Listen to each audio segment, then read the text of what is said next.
This video was made possible thanks to my patrons over on Patreon. The streetcar. It's one of the oldest styles of public transit, dating back to the beginning of the Industrial Revolution, and many of these legacy streetcars still reside within our cities. However, a vast majority of these systems weren't so lucky during the mid-20th century, and a lot of cities decided to remove their streetcar networks in favor of wider roads, highways, and buses. During this time, many people thought the streetcar would go the way of the dodo. However, a few legacy systems clung on, and due to their survival, they inspired a more modern wave of streetcars to come around throughout the 2000s and into the present day. But how different are these modern streetcars, and are they worth building for our cities? While some cities were building small downtown streetcars as early as the 90s, many of these streetcars built during this era were built using rolling stock design to look retro, and came with a lot of the faults of these older systems that they were modeling their aesthetics after, such as accessibility. You can see examples of these systems in cities such as Tampa, Florida,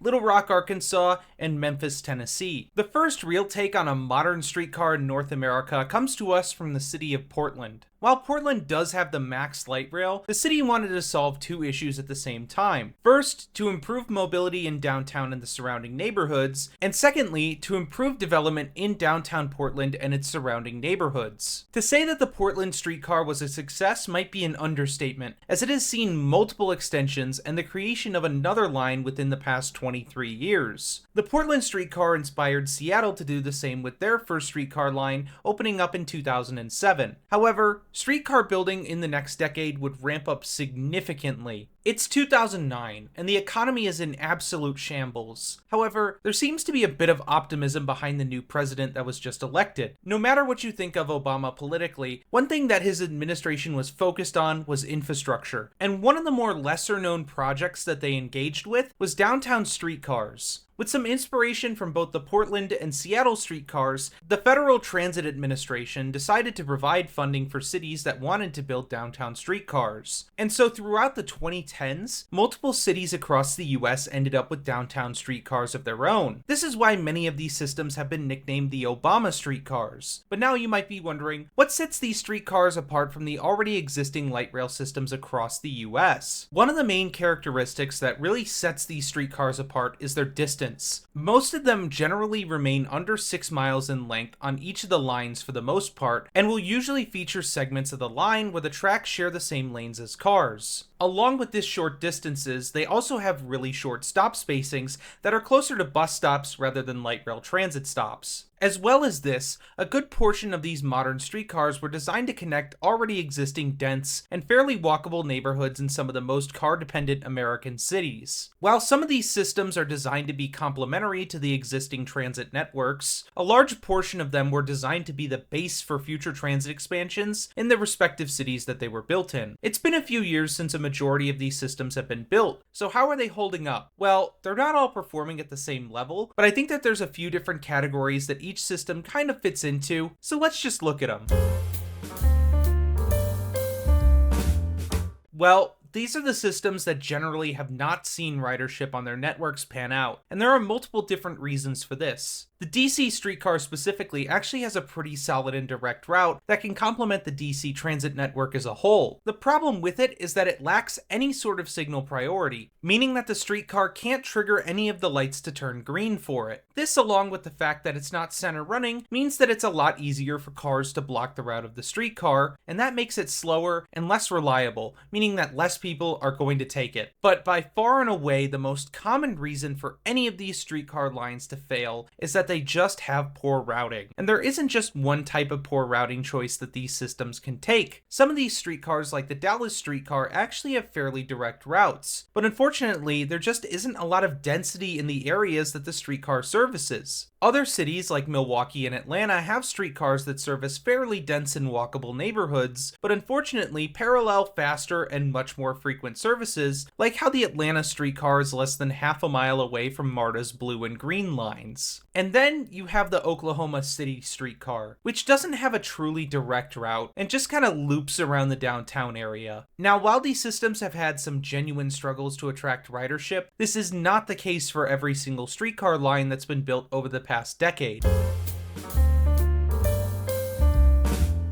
Now, these aren't the knock it out of the park success stories of streetcars, but they have genuinely met expectations for what they were built for. Two of these are quite similar, connecting their respective cities' downtowns to the most up-and-coming and dense and walkable neighborhoods outside of downtown. The Q line in Detroit and the Cincy connector both kind of fit this mold with their services, and with direct routing between these two neighborhoods, both of these lines have seen some modest success in ridership. While there's definitely room to grow, these are solid models for building transit in cities that don't have any. I also do have another line that kind of fits into this mold purely for ridership, and that's the S line run by UTA in Salt Lake City. It's a very short streetcar line that helped densify a neighborhood in South Salt Lake and connected it to the track's light rail network. It works fairly well as a complementary line and serves a niche that other transit in this region just doesn't do. Also, it's paralleled by a bike trail, and it's probably one of the places in the US outside of like major cities that you're really going to kind of get that dense, walkable, mixed-use urbanism that's sorely lacking across most of America. But now let's look at the best of the streetcars.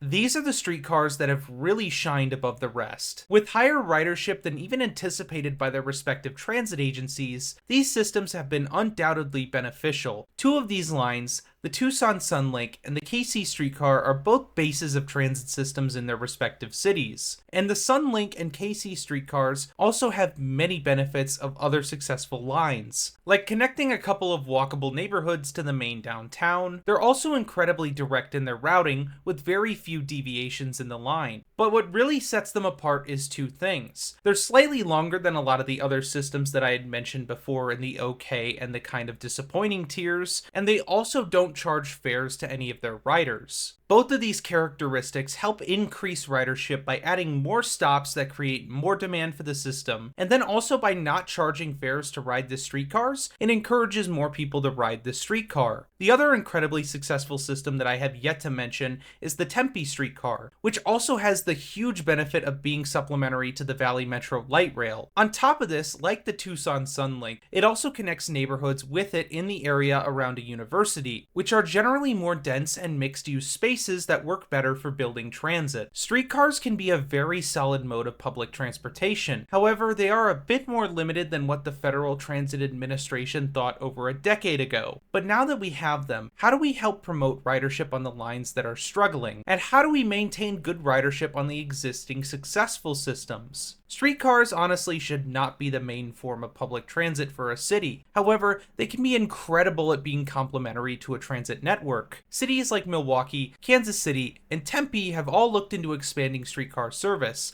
and I think it's an incredible thing that they're doing that. But streetcars are unfortunately a bit more limited to only being used on local stops than even buses. And personally, I think cities that have built streetcar lines should continue to foster their success through extensions into other walkable surrounding neighborhoods, while also working on other transit modes throughout the city, including bus rapid transit, express buses, light rail transit, and regional rail. Transit has never and will never be a one-size-fits-all solution. We've seen this with cars, and while streetcars might be great for some trips, they're better off being a smaller piece and a much larger multimodal solution to our cities. So were these streetcars worth the cost to build? I would say so. They not only brought jobs and economic development along the lines that they serve, but they brought rail transit back to many cities that had been lacking it for decades. Sure, they're not perfect, and some of these streetcar lines might not be getting high ridership now, but transit doesn't have to be perfect from the start. We will eventually see these streetcar lines blend into their respective cities and become pieces of a more sustainable,